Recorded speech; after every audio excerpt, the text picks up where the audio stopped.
Bismillahirrahmanirrahim. Assalamualaikum warahmatullahi wabarakatuh. Perkenalkan, saya Nur Sania Syazwani binti Abdul Rahman. Nombor matrik saya 22000730. Baiklah, insyaAllah pada hari ini saya akan berkongsi sedikit dengan anda berkenaan buku yang telah saya baca. Buku itu berjudul Fatwa Wanita.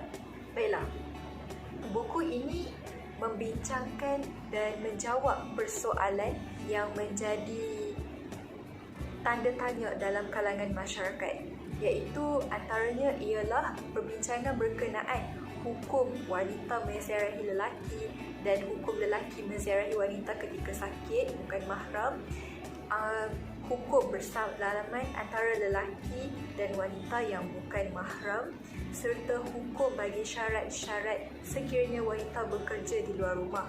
Selain itu, dalam buku ini juga menjawab persoalan berkenaan tentang adakah suara wanita itu dikira sebagai aurat. Baiklah, tanpa berlengah lagi, kita akan telusuri satu persatu. Fitnah wanita.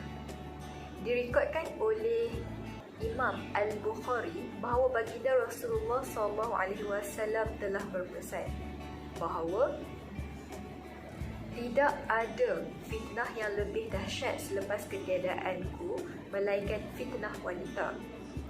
Namun, wujudnya individu yang tidak bertanggungjawab telah menyelewengkan hadis ini.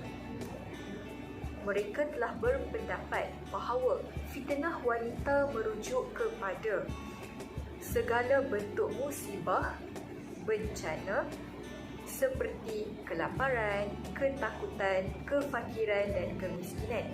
Namun, mereka lupa bahawa Allah Subhanahu Wa Taala telah berfirman di dalam surah Al-Anbiya ayat ke-35 yang membawa maksud, dan kami telah menguji kamu dengan kesusahan dan kesenangan sebagai cubaan. Baiklah, adakah suara wanita aurat? Ada segelintir pendapat telah mengatakan bahawa suara wanita itu adalah aurat dan ia tidak dibenarkan untuk bercakap dengan lelaki. Hal ini demikian kerana perempuan yang melunakkan suaranya akan berupaya membangkitkan nafsu dalam kalangan kaum lelaki. Namun, Allah Subhanahu Wa Taala telah berfirman di dalam surah Al-Ahzab ayat ke-32 mafhumnya. Allah Subhanahu Wa Taala melarang umatnya, iaitu kaum wanita, berbicara dengan nada yang manja dan melunakkan suara. Hal ini kerana kelembutan suara tersebut boleh menimbulkan keinginan orang yang mempunyai penyakit di dalam hatinya. Sebaliknya, wanita tersebut digalakkan untuk berbicara dan berkata dengan kata-kata yang baik serta mengelakkan kelunakan dalam suara dan mendayu-dayu sehingga boleh membangkitkan nafsu. Baiklah, kesimpulan bagi persoalan ini adalah suara wanita akan menjadi aurat apabila ia melunakkan dan memanjakan suaranya. Namun, sekiranya wanita itu berkata dengan jelas, terang dan tidak melunakkan suaranya, maka tidak menjadi suatu kesalahan.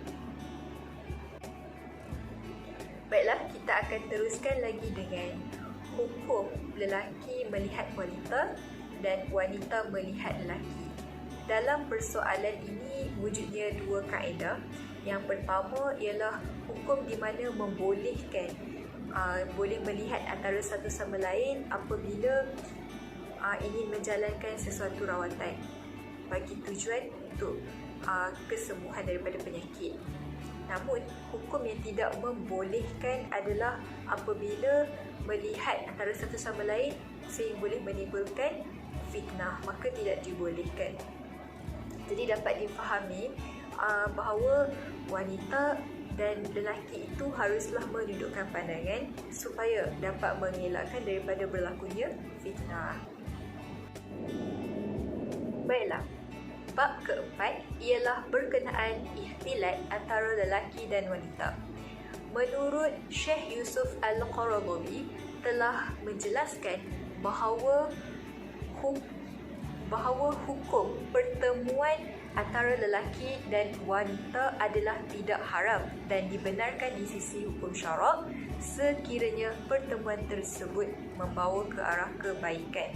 Namun, di dalam syiar Islam telah menggariskan beberapa aturan yang harus dipatuhi oleh penganutnya. Antaranya ialah lelaki dan wanita tersebut haruslah menundukkan pandangan ketika bertemu. Selain itu, mereka juga haruslah berpakaian sopan serta memenuhi etika pemakaian yang bertepatan dengan hukum syarak.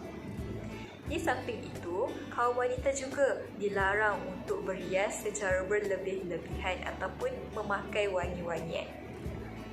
Dan lagi sekali, pertemuan tersebut mestilah berdasarkan keperluan. Hukum wanita melawat saudara Muslim lelaki ketika sakit dan saudara lelaki melawat wanita ketika sakit.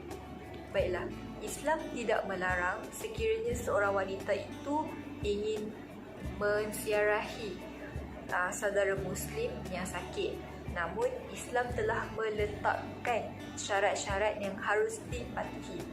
Yang pertama ialah wanita tersebut haruslah datang bersama teman.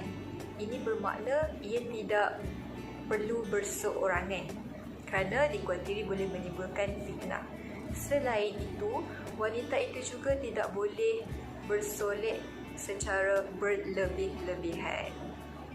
Jadi kesimpulannya di sini, Islam membenarkan untuk menziarahi saudara Muslim ketika sakit.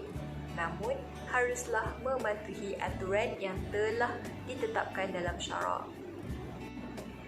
Baiklah, dalam bab ke-6 iaitu berkenaan hukum berjabat tangan antara lelaki dan wanita. Di dalam hukum berkenaan berjabat tangan ini, wujudnya dua perkara yang perlu difahami. Yang pertama, sekiranya bersalaman ataupun berjabat tangan boleh menimbulkan perasaan nafsu dan syahwat, maka ianya diharamkan. Perkara yang kedua adalah berjabat tangan atas dasar keperluan sahaja. Sebagai contoh, ingin menjaga hubungan antara kerabat, keluarga, dan juga dibolehkan untuk berjabat tangan dengan wanita yang sudah tua dan tidak mempunyai nafsu syahwat lagi. Selain itu, dibolehkan juga untuk bersalaman dengan anak-anak kecil yang tidak ada perasaan seperti nafsu. Baiklah, pada bab yang terakhir ini adalah persoalan ataupun perbincangan berkenaan tentang hukum wanita bekerja di luar. Sesungguhnya tiada nas atau dalil yang menjelaskan pengharaman bahawa wanita tidak boleh bekerja di luar. Maka ia dapat difahami bahawa wanita boleh bekerja di luar dengan syarat wanita tersebut mematuhi aturan-aturan yang telah ditetapkan oleh hukum syarak. Sebagai contoh, wanita tersebut berkhidmat sebagai seorang pendidik, maka bidang tersebut ataupun perkhidmatan tersebut memberi kebaikan kepada komuniti dan masyarakat serta ianya dibenarkan di sisi hukum syarak, maka ianya dibolehkan.